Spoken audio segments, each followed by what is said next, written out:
What's going on, everyone? Badger here, and I see a Critical Drinker video, and oh, thank God is my first thought. Then I see it's for Aquaman 2, and I go, thank God. It means I don't have to go see it. Or if it's amazing, I'll go see it. But based on this title, I don't think it's amazing. So let's get into this Critical Drinkers review of Aquaman and the Last Kingdom. Movies, much like people, sometimes have the rotten luck of coming along at precisely the wrong time in history, failing spectacularly where they might otherwise have flourished if they'd been a little bit more lucky with their timing. The first Aquaman movie was a perfect example of the inverse, releasing just when superhero mania was at its peak and somehow raking in over $1 billion. It's because James Wan made it bright and colorful compared to all the depressing shit that Zach kept doing. And he had humor in it. So all the Marvel people that or the people that liked it were like, why can't you be more like Marvel? We're like, oh, see? And that's why it made. And plus Jason Momoa shirtless. Despite being so thoroughly pointless and forgettable that I genuinely struggle to even remember what happened.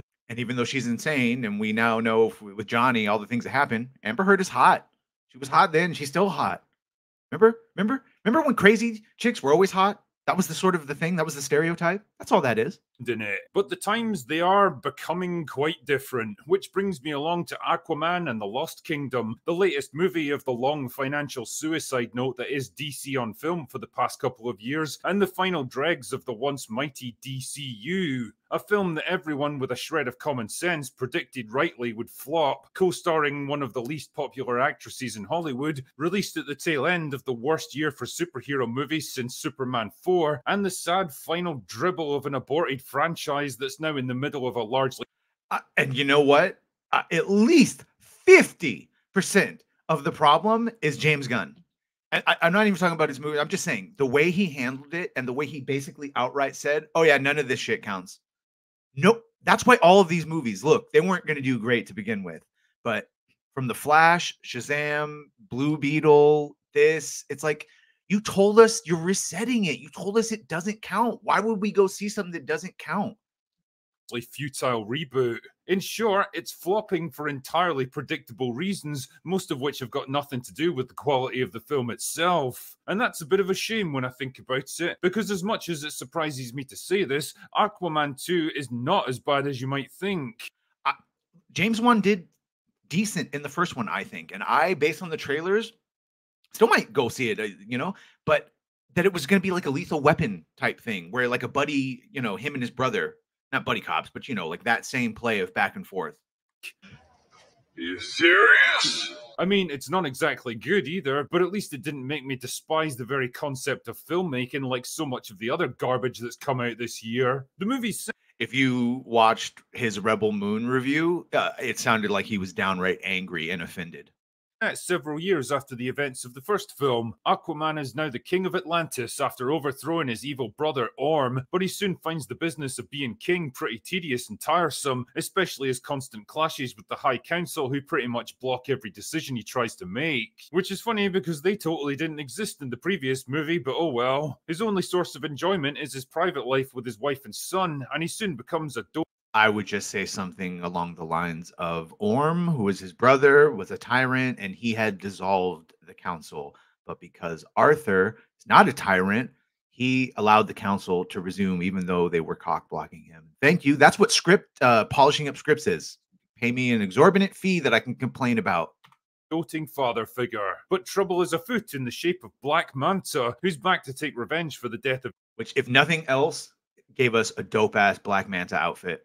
His father in the first film. His search for new weapons to fight Aquaman soon leads him to Antarctica, where he uncovers an ancient weapon buried beneath the ice. But that's not the only thing lurking down there, and soon he's possessed by an evil spirit that also wants to take revenge on Atlantis, making him stronger and more powerful and more dangerous than ever before. His first attack causes massive damage to the city, as well as putting Mira out of action. Oh no, how terrible. That's just awful. How terrible. Oh, no. But it's just the beginning of a much bigger plan to destroy...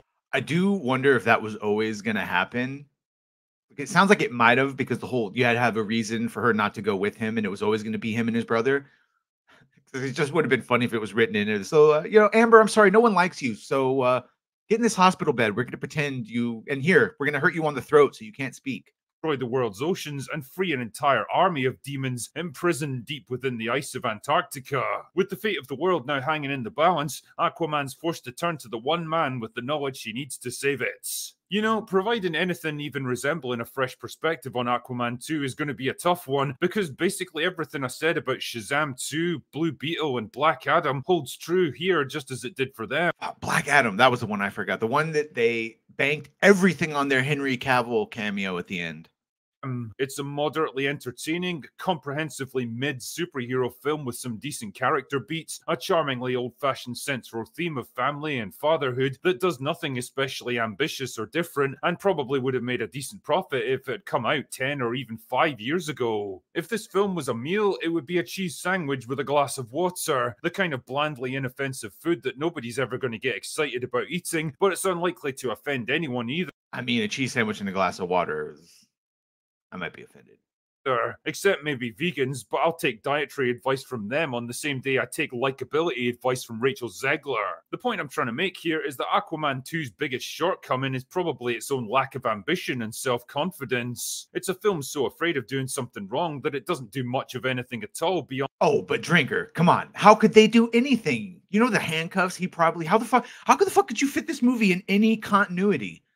Everything, this movie's doomed to fail no matter what. Like, you can't make it sync up to a universe that hasn't been made yet, the James Gunn one, and sure as fuck can't match up to anything after The Flash and their bowl of spaghetti.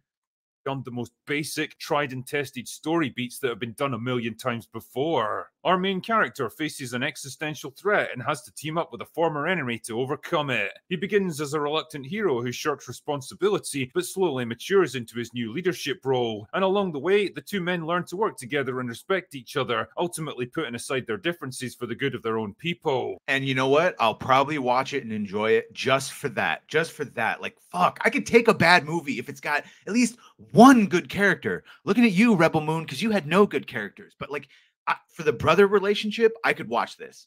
And I don't know, man. You'd think with nothing left to lose, they would have... I hope. Gone for broke here and tried something really crazy and outside the box. The first Aquaman was a good time to play it safe as a franchise. This is not.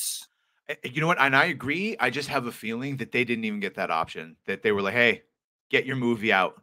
This is done. Wrap it up. Like, there was no big send-off. Like I said before, there's a core theme of fatherhood, family unity, and learning to forgive and atone for past mistakes that doesn't exactly rock the world of writing to its core, but also doesn't feel like some preachy postmodernist struggle session either. And fuck me, it's a nice change to see fathers depicted in a positive light in a mainstream Hollywood movie for... It is a rarity. It is a rarity to see any positive depiction of masculinity or any positive depictions of fathers.